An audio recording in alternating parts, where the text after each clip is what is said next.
Audio 3 मरने के बाद हमारा क्या होता है। लेखक वेदमूर्ति तपोनिष्ठ पंडित श्री राम शर्मा आचार्य। स्वर्ग। जिस प्रकार पाप कर्मों का फल नरक है, उसी प्रकार शुभ कर्मों का फल स्वर्ग है। पाप क्या है और पुण्य क्या, यह प्रश्न बड़ा पेचीदा है। इस पर एक स्वतंत्र पुस्तक छपी है। इस समय तो इतना ही समझ लेना चाहिए कि प्रेम तथा हार्दिक पवित्रता के साथ किए हुए कार्य पुण्य एवं स्वार्थ पाखंड के साथ किए हुए कार्य पाप हैं। पाप पुण्य की व्याख्या बुद्धि के द्वारा ठीक न हो सके तो भी अंतरात्मा उसे जानता है। गूंगा मनुष्य यदि मिठाई और नमकीन का स्वाद न बता सके तो भी उस स्वाद को जानता है। पुण्य कर्मों से तत्क्षण आत्मा में एक शांति प्राप्त होती है। उसके विरुद्ध पाप कर्मों में एक जलन उठती है। मजहबी कर्मकांड मन की पवित्रता में कुछ सहायता दे सकते हैं, पर वे स्वयं कोई धर्म नहीं है। शंख फूकने या घड़ियाल टंटनाने से कुछ धर्म नहीं होता। इससे मनोभूमि को पवित्र करने में कुछ सहायता मिलती है। यदि किसी का मन ऐसा दुष्ट हो कि उसके अंदर दुर्भावनाएं ही उठती रहें, तो कोई भी कर्मकांड उसे स्वर्ग नहीं पहुंचा सकता। अज्ञानी लोग मजहबी कर्मकांडों को स्वर्ग का साधन समझते हैं। यथार्थ में वह बहुत ही तुच्छ साधन मात्र हैं। मजहबी रीति रिवाज धर्म नहीं हो सकते। दया, प्रेम, उदारता, सत्यपरायणता धर्म के अंग हैं। आत्मा को संतोष देने वाली आंतरिक सद्वृत्तियां ही पुण्य कही जा सकती हैं। उनके द्वारा ही स्वर्ग प्राप्त होना संभव है। अंधविश्वासों में पड़े रहना अंधेरे में भटकने के बराबर है। जैसे जीवन में अन्य अनेक निष्प्रयोजन कार्यों में हम अपना समय नष्ट करते हैं, वैसे कितनी ही मजहब परंपराएं भी ऐसी ही हैं जिनमें बिल्कुल व्यर्थ समय बर्बाद होता है और उनसे परलोक का रत्ती भर भी प्रयोजन सिद्ध नहीं होता। शुभ कार्यों से आंतरिक प्रसन्नता होती है। यह प्रसन्नता परलोक में स्वर्ग रूप में उसी प्रकार प्रस्फुटित होती है जैसे पाप कर्म नरक के रूप में। नरक के विषय में जैसी हमारी कल्पना होती है, वे प्रायः वैसे ही उससे मिलते जुलते दिखाई देते हैं। उसी प्रकार स्वर्ग की कल्पना भी सत्य है। धर्मात्मा हिंदू को वैकुंठ इंद्रलोक का सुख मिले और सुकर्मों से मुसलमान को गिलमाओं वाली जन्नत मिले तो कुछ आश्चर्य की बात नहीं है, क्योंकि स्वर्ग नरक हमारे आज के दृष्टिकोण के अनुसार कल्पना मात्र हैं, चाहे कल्पनाएं उस समय सत्य ही प्रतीत होती हों। स्वर्ग सुख भी नियत समय तक ही रहता है। स्वर्ग का आनंद मिलने का उद्देश्य यह है कि उसकी आत्मिक योग्यता अधिक चैतन्य एवं उत्साहित होकर आगामी जीवन में अधिक सूक्ष्म बन जाए। स्वर्ग सुख के अधिकारी जो व्यक्ति होते हैं, उनकी तुच्छ इंद्रिय लिप्साएं पहले ही शांत हो जाती हैं। इसलिए जैसा कि अज्ञानी समझते हैं स्वर्ग लोग इंद्रिय वासनाएं तृप्त करने की सामग्री से ही भरपूर है, वैसा ही नहीं होता। इंद्रियों के गुलाम और वासना के कीड़े स्वर्ग सुख से बहुत दूर रहते हैं। मद्यपान, वेश्यागमन, मैथुन आदि का नाम ही यदि स्वर्ग में हो तो ऐसे स्वर्ग के लिए इतना तप करने की कुछ आवश्यकता नहीं। वह कुछ पैसा खर्च करके जहां भी चाहे जब प्राप्त किया जा सकता है। यथार्थ में स्वर्ग सुख इंद्रियों का सुख नहीं, वर्ण अंतःकरण चतुष्टय मन बुद्धि चित्त अहंकार का आनंद है। यह इंद्रिय सुख की अपेक्षा बहुत ऊंचे दर्जे का है। अध्यात्म तत्व के जिज्ञासु जानते होंगे कि आत्मा में अनंत शक्ति है। ईश्वर का अंश किसी प्रकार अशक्त नहीं है। वह इच्छा मात्र से ही स्वर्ग नरक की रचना कर लेता है। इसमें आश्चर्य और अविश्वास की कुछ बात नहीं है। ईश्वर ने इच्छा की कि एको हम बहुश्याम, मैं एक हूँ बहुत हो जाऊं। बस वह दृश्य जगत के रूप में प्रकट हो गया। आत्मा इच्छानुसार जागृत अवस्था, स्वप्न अवस्था और सुषुप्ति अवस्था की रचना करता है।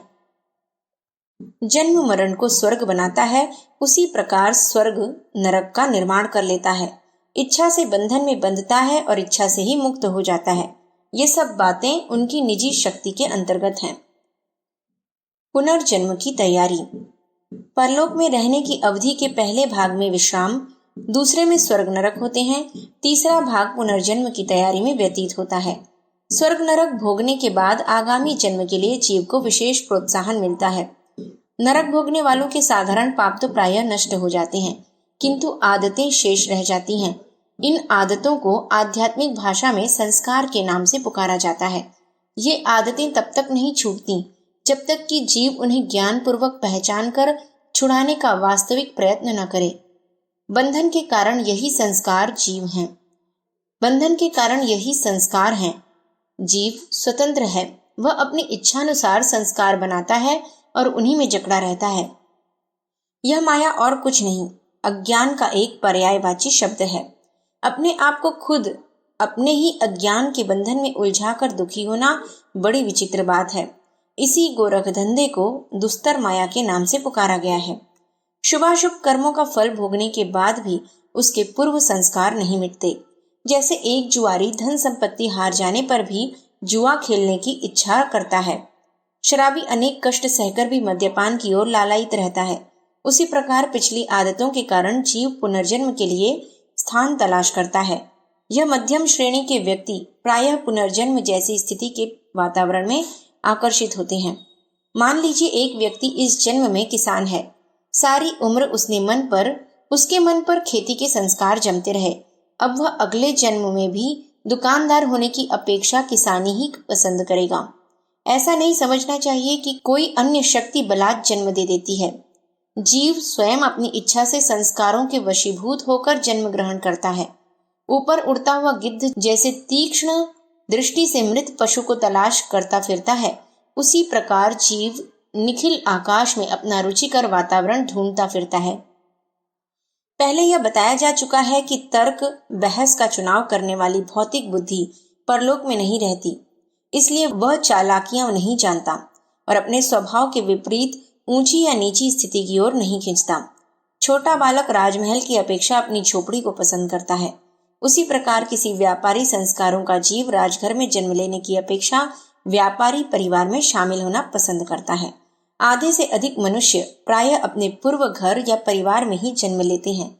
यदि पूर्व घर में उसे अपमानित, लांछित या बहिष्कृत न किया गया हो तो वह उसी में या उसके आसपास जन्म लेना चाहता है। दूरी के संबंध में भी यही बात है। पूर्व जन्म के प्रदेश में रहना ही सब पसंद करते हैं, क्योंकि भाषा, वेश, भाव की गहरी छाप उनके मन पर अंकित होती है। इटली का मनुष्य भारतवर्ष में या भारतवर्ष का टर्की में जन्म लेना पसंद न करेगा। कोई विशेष ही कारण हो तो बात दूसरी है। हमारी स्थूल इंद्रियों के लिए यह पहचानना कठिन है कि किन स्थानों में कैसी मानसिक स्थिति और आंतरिक वातावरण है, पर परलोकवासी इस बात को बड़ी आसानी से पहचान लेते हैं। वे जहां ठीक स्थिति देखते हैं उस परिवार के आसपास डेरा डालकर बैठ जाते हैं। परलोकवासियों को पिछले कई जन्मों का भी स्मरण हो आता है। यदि वे पुराने घरों में अधिक स्नेह रखते हैं तो उनकी ओर खिंच जाते हैं। बहुत समय व्यतीत हो जाने पर उन परिवारों की ओर अपनी मनोवृत्ति में अंतर आ जाता है, तो भी वे कभी कभी खिंच जाते हैं। किसी विद्वान कुल में एक मूढ़ का जन्म लेना या असुर दल में महात्मा का पैदा होना दो कारणों को प्रकट करता है। पहला, या तो वह कुछ पीढ़ियों के उपरांत बदल गया है और जीव के संस्कार पुराने ही मौजूद हैं। दूसरा, या वह जीव दूसरे ढांचे में ढल गया है और केवल व्यक्तिगत स्नेह के कारण उस कुल में खिंच आया है। हम बार बार दोहरा चुके हैं कि जीव स्वतंत्र है। वह अपने आचरणों से संस्कारों में आसानी से परिवर्तन कर सकता है। जब किसी परिवार में कोई विपरीत स्वभाव की संतान पैदा हो तो समझना चाहिए कि यह कुछ बदल गया या वह जीव प्राचीन मोह के कारण ही उसे बेमेल संयोग मिला है। जिस परिवार में जन्म लेना जीव पसंद कर लेता है उसके आसपास मंडराने लगता है, अवसर की प्रतीक्षा करता है। जब किसी के पेट में गर्भ की स्थापना होती है तो वह उसमें अपनी सत्ता को प्रवेश करता है और 9 मास गर्भ में रहकर संसार में प्रकट हो जाता है। कई तत्वज्ञों का मत है कि वह गर्भ पर अपनी सत्ता जमाता है और पूरी तरह शरीर में तब प्रवृत्त होता है जब बालक पेट से बाहर आ जाता है। हमारा मत है कि संभोग के समय रजवीर्य का सम्मिलन होकर यदि गर्भ कलल बन जाए तो उसमें कुछ ही क्षण उपरांत जीव अपना अधिकार कर लेता है और गर्भ में रहने लगता है। यह समझना ठीक नहीं कि गर्भ में बालक को बड़ा कष्ट होता है, क्योंकि उस समय तक गर्भ का मस्तिष्क और इंद्रियां अविकसित होने के कारण जीव को पूरी तरह बंधित नहीं करते और जीव का कुछ भी विशेष बंधन नहीं होता। वह उदर में घोंसला रखता है पर अपनी चेतना से चारों ओर परिभ्रमण कर सकता है। जन्म लेने के कुछ ही समय पूर्व जब गर्भ की इंद्रियां पूर्णतः परिपक्व हो जाती हैं तो जीव की स्वतंत्रता नष्ट हो जाती है। तब वह तुरंत ही बाहर निकलने का प्रयत्न करता है। इसी समय को प्रसव काल कहा जाता है। कभी कभी एक परिवार में जन्म लेने के लिए कई जीव इच्छुक होते हैं। उन्हें क्रम से आना होता है। अमुक के गर्भ में जन्म लेने की इच्छा रखते हुए भी यदि उसका क्रम न हो या वह गर्भ धारण करने में असमर्थ हो तो फिर काम चलाओ उपाय ढूंढना पड़ता है। एक स्थान पर दूसरे को पसंद करना पड़ता है। कई बार जीव अमुक परिवार में जन्म लेने की इच्छा से बहुत दिनों तक प्रतीक्षा में बैठा रहता है, पर यदि उचित अवसर न आए और परलोक का नियत काल समाप्त हो जाए तो उसे बहुत जल्दी कहीं जन्म लेने का प्रयत्न करना पड़ता है।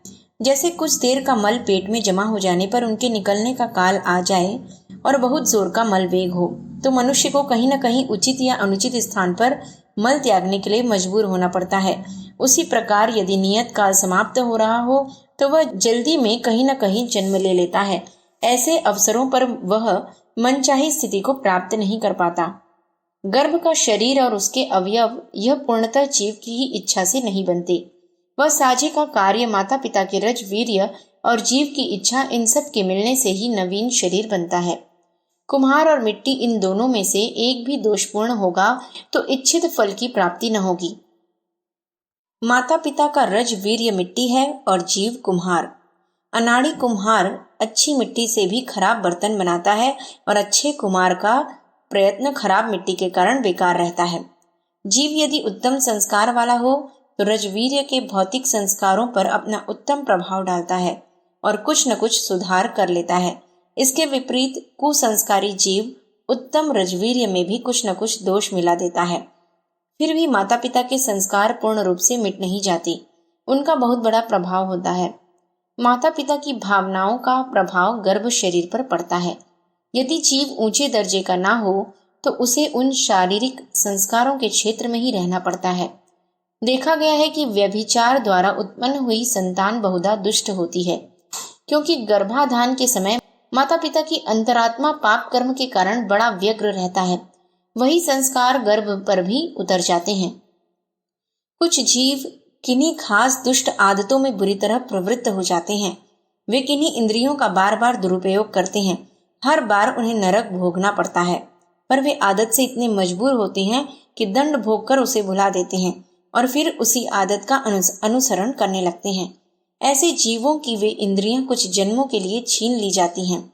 जैसे मध्य प्रांत के मंत्री मिस्टर खैर को कांग्रेस की सदस्यता से 5 साल के वंचित कर दिया गया था, या जैसे बंदूक का दुरुपयोग करने वालों से सरकार लाइसेंस जब्त कर लेती है।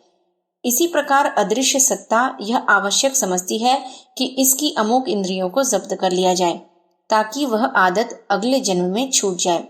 जन्म से गूंगे, बहरे, अंधे, अपाहिज, नपुंसक वे होते हैं जिनने अपनी उन इंद्रियों को अनुचित रीति से उपयोग करने की आदत डाल ली होती है।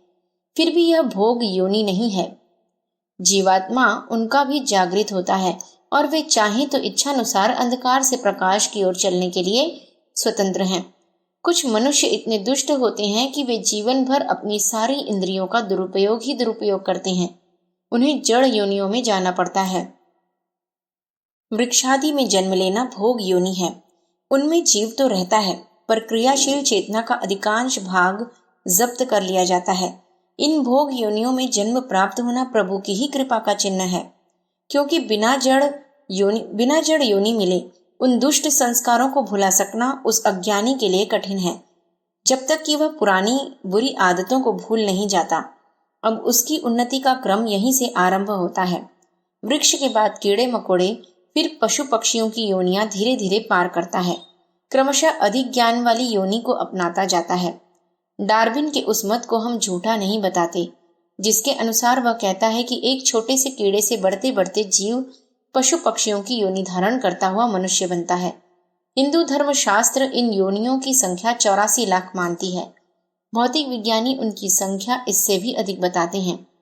जो हो, यह निश्चित है कि दुष्ट कर्म करने वाले अपनी इंद्रियों को बार बार अनुचित रीति से प्रयोग करने वाले जड़ योनियों में जन्म लेते हैं और फिर वहां से उन्नति करते करते मनुष्य शरीर प्राप्त करने में हजारों लाखों शरीर बदलने पड़ते हैं। किसी योनि में उन्नति क्रम रुक गया तो वह योनि एक से अधिक बार भी ग्रहण करनी पड़ती है। जैसे फेल हो जाने पर विद्यार्थी को दूसरे वर्ष भी उसी कक्षा में पढ़ना पड़ता है।